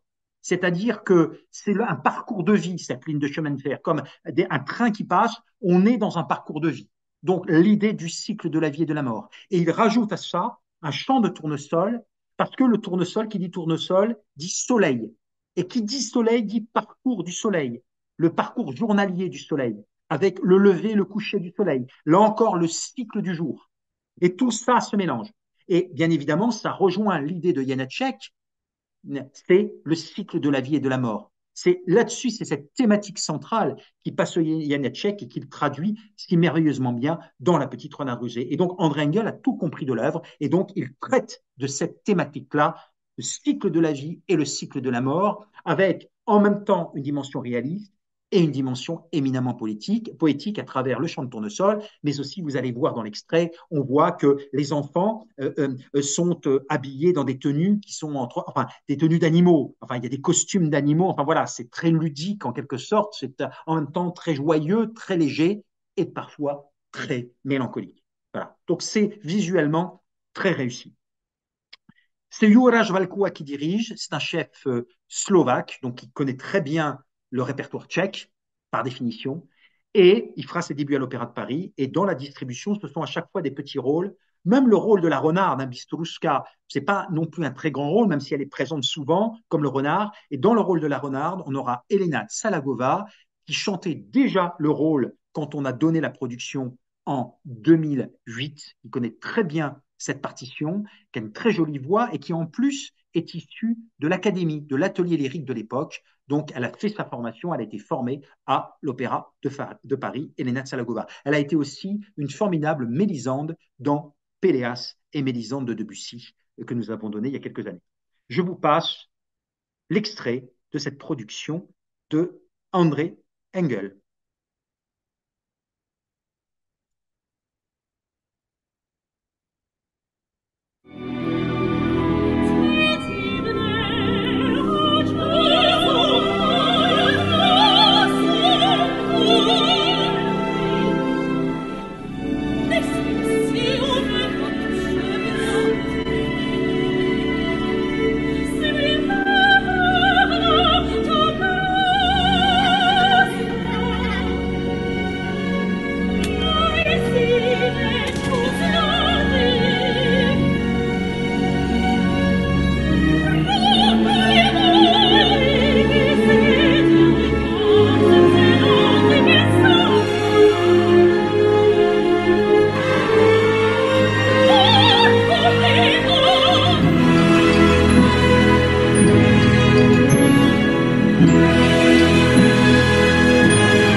Voilà pour La Petite Renarde Rusée de Leos Janáček. Je reviens sur, parce qu'il y avait quelque chose qui me tracassait. Je me suis trompé sur l'or du Rhin. Quand j'ai parlé du nombre de personnages, il y a bien évidemment une trentaine de personnages. J'ai dit qu'il y en avait 80, ce qui me paraissait énorme. Non, il y a une trentaine de personnages dans l'or du Rhin. Voilà, donc erreur réparée. Voilà donc pour cette présentation, 7 spectacles dans le cadre de votre abonnement, 4 nouvelles productions, 3 reprises, avec en plus des esthétiques assez différentes. Donc ça permet d'avoir un panorama assez juste de la saison prochaine. Voilà, je suis à votre disposition si vous avez des questions ou des remarques sur ce que je vous ai dit. Merci Bruno, c'était comme toujours très, très passionnant et très passionné. Donc alors je vais faire juste une petite annonce avant de pour passer la parole aux autres. Euh, Nous avons donc cette année un abonnement et un certain nombre de spectacles qui sont donnés séparément. Donc vous allez recevoir un mail dans lequel vous aurez le programme de sa totalité, c'est-à-dire les pièces de l'abonnement, les pièces qui sont séparées. L'Heure du Rhin, par exemple, et les Brigands ne sont pas dans l'abonnement parce que, comme l'a dit Bruno, c'est déjà très demandé, donc nous n'avons pas obtenu toutes les places que nous souhaitions. Donc voilà, donc vous allez trouver ça. Et dans notre abonnement, nous avons également d'autres œuvres qui sont au Théâtre des Champs-Élysées, Sémélé, de Handel par exemple. Et nous avons également hors abonnement Picture a Day Like This de George Benjamin, qui est une œuvre qui a été créée en 2023. Donc notre offre de cette année 2024-2025 porte sur quasiment 3 siècles d'art lyrique, hein, depuis Rameau et Handel jusqu'à George Benjamin. Et on verra effectivement, comme vous l'avez vu, de l'italien, de l'allemand, du français beaucoup, également du français au Théâtre des Champs-Élysées avec le Dialogue des Carmélites de Poulenc, qui est une merveille avec une distribution de rêve. Voilà. Question. Je passe la parole si vous avez des questions les uns et les autres pour Bruno.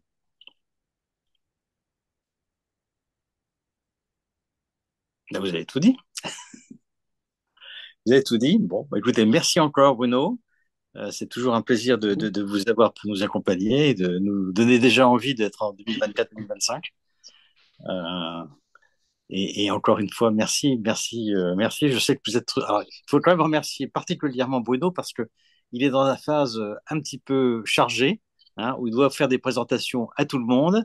Et donc, il a accepté entre les vacances et les présentations de venir nous faire cette présentation. Donc, merci encore, Bruno. Ok. C'était toujours un vrai plaisir. Merci à Merci. vous. Oui, Merci à vous. Et merci, puis, merci infiniment, c'était oui. passionnant. Et puis bonne saison 24-25. Oui, Absolument. Et puis, venez nous rejoindre, ceux qui n'êtes pas encore abonnés. Oui, oui. exactement. Bonne soirée. Bonne soirée Voilà, à au vous. revoir. Merci, Bonne soirée. merci Merci. beaucoup. Merci. Au Au revoir. revoir. Au Au revoir. revoir. Au revoir.